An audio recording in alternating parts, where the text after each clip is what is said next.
On today's show, a nonprofit helps families stay warm, and later, North Forsyth ROTC students mark big accomplishments. Studio Forsyth starts now. Studio Forsyth is brought to you in part by Cummings Forsyth Chamber of Commerce, creating a climate for growth and success in our community. Pinecrest Academy, a national 2014 Blue Ribbon School and 2014 Catholic Education Honor Roll School of Excellence. Forsyth County Schools, quality learning and superior performance for all. And Northside Hospital Forsyth, committed to the health and wellness of our community. I am Kimber Bruzzi, the ultrasound specialist at the Center for Perinatal Medicine at Northside Hospital. Saving Mothers is a nonprofit that helps reduce maternal and fetal death in developing countries. I'm very passionate about women's health. I'm really passionate about helping women and children. The training that I receive at the Center for Perinatal Medicine, it's my education, it's my skill base. And when I go to Africa, that's what I'm bringing with me, a piece of Northside Hospital. We are Northside Hospital. Welcome inside Studio Forsyth. I'm Kayla Robbins. The Place of Forsyth County is helping the less fortunate during these winter months by handing out emergency boxes to families who are at risk of being stranded at home during storms and power outages. Let's check it out. Well, with the winter weather coming and the chance for ice or for electrical outages, power outages, we had this idea probably a couple months ago that we really needed to prepare our clients and people in the community more, so we created these emergency food boxes.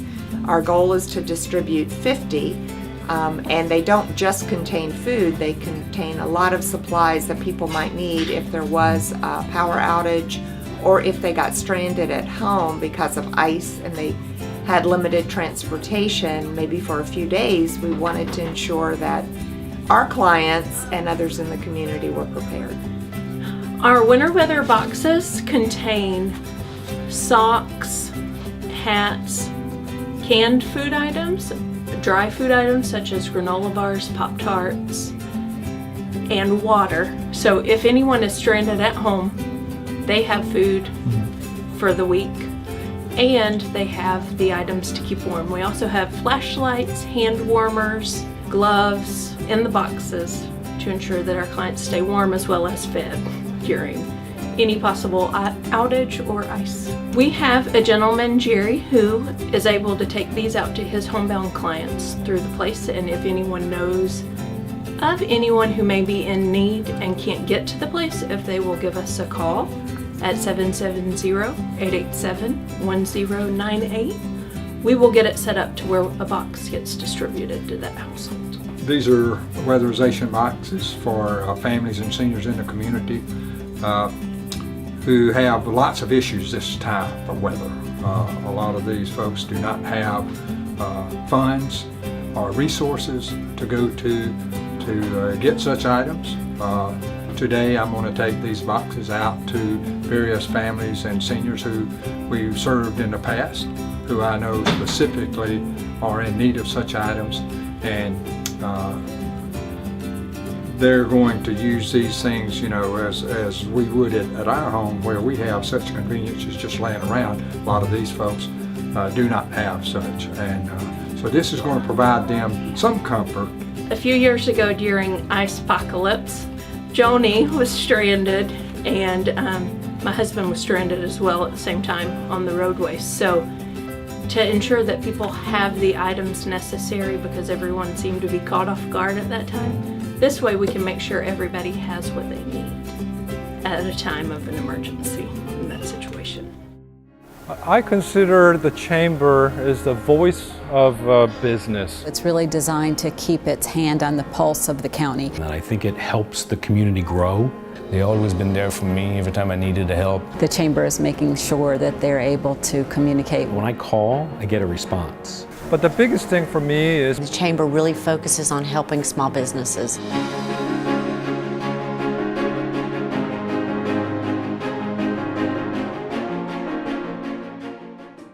Welcome back. Two North Forsyth High School students in the county's only ROTC program reached huge milestones for their future education. We sat down with Matthew McClellan and Nina Carter to hear about their success. Let's take a look. The Army has an ROTC board, which is generally for just working on the education and commission of future officers. Okay. So they will give out scholarships.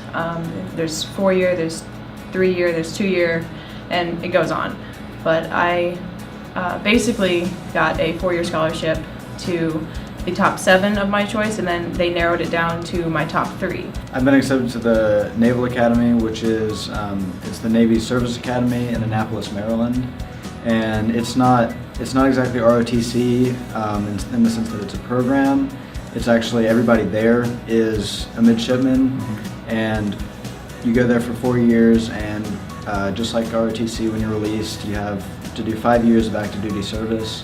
And same kind of concept, they train you in school, but also how to become an officer and lead in the Army or Navy. Well, I plan to study naval architecture, but I hope to stay in the Navy as long as I can. I'd like to become a pilot. Okay. And so I'd have to go to flight school for 1.5 to 2 years, and then I think they require 8 years of service after that. And so I'll try to stay in as long as I can because I want to make a career out of it. I'm probably going to major in biology. I get a little pre-vet in there if I can. And so the Army is the only service in the United States that has a military, like veterinary corps. I believe that North has probably the best staff in the county. Many teachers and the student body were very supportive, very helpful. Anything I needed from any of my former or current teachers, they were more than willing to help. I also believe that North has really given in the past lots of leadership positions to their students. Like Matt and I were student officers last year, and they gave us a chance to really, explore the whole journey itself into getting commissioned into military. So I believe that the staff and definitely the ROTC instructors have. A lot of high schools offer difficult courses, but not a lot of high schools have amazing teachers. And one thing that is here pretty much all across the board is amazing teachers. And not only, taking the class and seeing how well you do on the exam, but the fact that you can leave the class and feel accomplished and feel like you know the material gives you a sense of you have knowledge that you can use on in life. And then also they have a bunch of clubs here, and the principal is very friendly with people starting up clubs, and I didn't start up any clubs, but I was in charge of a couple. And I have a lot of friends that have gone through starting up clubs, and so the idea of student leadership is very prominent here at North. Thank you for watching today's episode of Studio Forsyth. From everyone here at Forsyth County News, I'm Kayla Robbins. Have a great night, and we'll see you back on Friday.